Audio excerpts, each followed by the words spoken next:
Yeah, hello everybody. This is Ron with Sandcar Services, and today we're going to address the almighty Deco case. I got a lot of correspondence through direct messages and in the open forums yesterday about what made this case so special. So let's go over it real quick, okay?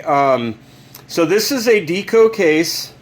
It was designed by Dave and Eric. Dave from Dave Foltz Transmissions, and they were the ones that originally designed this case, from what I understand. And then they had them manufactured, and I believe Weddle bought pretty much all of them. Yeah, this is a much better improvement over a standard 2D case. Let's go over the differences right now. So down here on the floor, this is a standard old school Mendeola 2D case. The wall thickness of the 2D cases are very thin. Okay, there's not a lot of gussets on the side, and there's nothing holding the case together from explosions from the inside out. That is one of the things that is really nice about the Deco case, is that they run these 5/8 load bolts that go through the case. Now, the load bolt doesn't actually hold the transmission together physically. If you take the load bolts out, nothing falls apart, if that makes any sense, okay?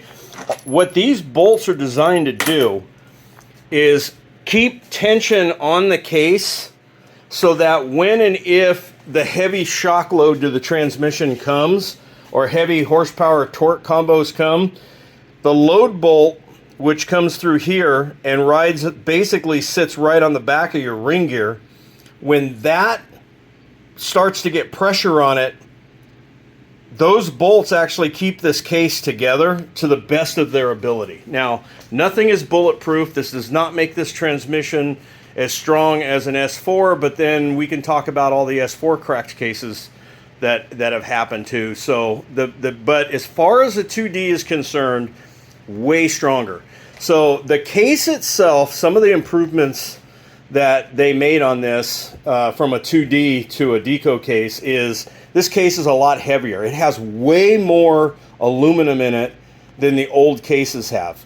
The wall thickness, if you could stand here and actually take your fingers and feel the wall thickness between the old cases and the new cases, it's just incredible how much thicker they are. The gussets that they formed into the actual housing around the gears that didn't exist on the old ones make it stronger. With the load bolts, just makes it just a way beefier case. Some of the neat things that they did on this transaxle is the side flanges where they bolt on. To get them off, you have to use some sort of a extractor bolt. So 5/16 coarse thread is typically what's used, and as they go in, they usually maul the side of the case up really good if you've taken them apart a bunch of times. Putting these steel balls in here makes it way easier, and it's just a better design. You're going to see here in just a second, when I show you a customer's XDC case, exactly what I'm talking about. That was the other question that I got was what's the difference between the Deco case, the XDC case, the regular case, and then somebody asked about the E-box. Well, the E-box, you can make an E-box in a Deco case. Matter of fact, I've seen one in person, because the E-box has nothing to do with the main case. The E-box has to do with the gear carrier housing and all the tiny little Type 1 gears, 002 gears that are on the inside. Very, very weak transmissions. They're really good for 4 cylinders, but not practical for V8s or high boosted engines. So we got that going for us right now. One of the other things I like is they added an extra 3/4 16 port. It's the same thread that your fill plug on the side is. So you have the option of filling from the top, and you also have an option for putting an adapter in here if you have a pumper system and spraying your differential.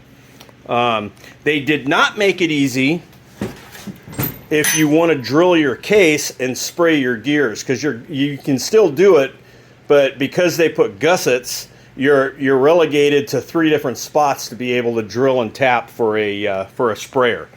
But as far as that goes, I mean, this is just a way stronger transmission, transaxle, however you want to call it, than a standard Mendeola 2D.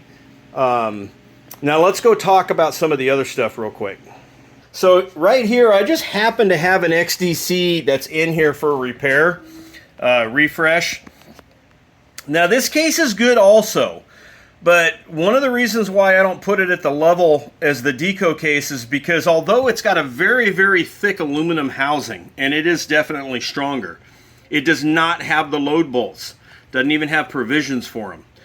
So the case itself, when you hit it with a heavy torque load from an LS engine or a boosted engine, doesn't have any way to kind of support the case from splitting in half. But these are nice cases. Now, the XDC case does come with the top fill port or sprayer port, whatever you decide to do with it, which is nice. Now, let me show you what happens and the reason why I like the load bolts. So, welcome to my outside wall of shame. Those 2 are S4s that are broken. This is a Mendeola 2D standard case. This belonged to a customer of mine that last year for Thanksgiving got stuck in Glamis and dropped his clutch with an LS. This was a mid-engine car at the time, and actually still is, but it was a mid-engine car. And when he dropped his clutch, the rear paddles couldn't spin. They were buried so deep in the sand that they just couldn't move. And the torque had to find its way somewhere, and it split the case. Now, I'm not saying that if a Deco case would have been in this car, this wouldn't have happened. But my suspicion is, if it would have had a Deco case, my suspicion is this would not have happened.